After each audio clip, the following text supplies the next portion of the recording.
From Washington, this is VOA News.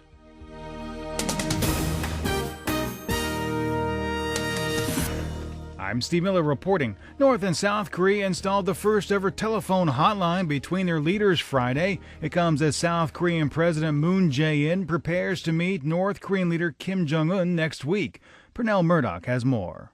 South Korean officials say the hotline, which will be maintained after the summit, will help facilitate dialogue and reduce misunderstanding during times of tension. The meeting between Kim and Moon will only be the third summit between the rivals since the end of the 1950 to 1953 Korean War, and could prove to be significant in the global diplomatic push to resolve the North Korean nuclear crisis. A separate summit between Kim and President Donald Trump is anticipated in May or June.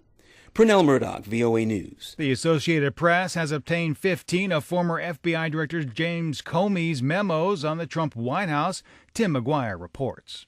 Former FBI Director James Comey began keeping memos of his meetings with President Trump and others shortly after Trump took office. In the 15 pages of the memos obtained by the Associated Press after the Justice Department handed them over to Congress, Comey wrote that during a private White House dinner in January of last year, Trump asked him for his loyalty while also expressing concern about then National Security Advisor Michael Flynn's judgment. Tim McGuire, Washington. Pentagon officials say there has been no indication the Syrian military is ready to launch another chemical weapons attack. Chief Pentagon spokesperson Dana White told reporters Thursday Syrian President Bashar al-Assad must know the world will not tolerate the use of chemical weapons under any circumstances. For additional stories and in-depth coverage, be sure to visit our website or download our mobile application. This is VOA News.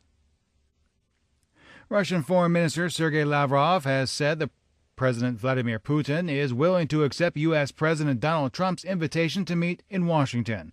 Lavrov added that Trump returned to the subject of the invitation a couple of times during a phone call with Putin and told him that he would be happy to make a reciprocal visit to Russia. China's ZTE Corporation said Friday that a U.S. ban on the sale of parts and software to the company was unfair and threatens its survival, and vowed to safeguard its interests through all legal means. Chairman and Executive Director of ZTE, Yin Min, said the ban would put the company in a state of shock, affect its 80,000 employees and their families, and impact the company's fulfillment of its responsibilities to provide long-term service to hundreds of global service providers, including tens of millions of U.S. consumers and hundreds of millions of end users. The United States this week imposed a ban on sales by American companies to ZTE for 7 years, saying the Chinese company had broken a settlement agreement with repeated false statements, a move that threatens to cut off its supply chain. The United States and Cuba say their relations remain the same following the inauguration of the country's new president. Miguel Diaz-Canel was sworn in Thursday to replace Raul Castro, who took over from his brother in 2006. However, relations cooled under the Trump administration. State Department spokeswoman Heather Nauert. We urge the new president to listen and respond to Cuban citizens' demands for more prosperous, free, and democratic Cuba. In Florida, U.S. President Donald Trump said, quote, "We love Cuba. We're going to take care of Cuba," end quote.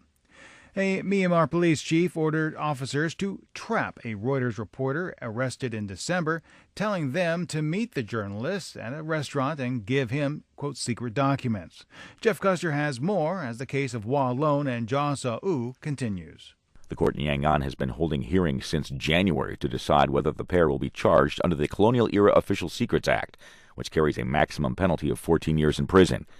The journalists have been working on a Reuters investigation into the killing of 10 Rohingya Muslim men and boys in a village in western Myanmar's Rakhine state.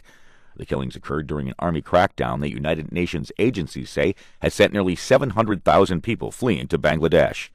Reuters was unable to immediately obtain a comment from the lead prosecutor or the police spokesperson.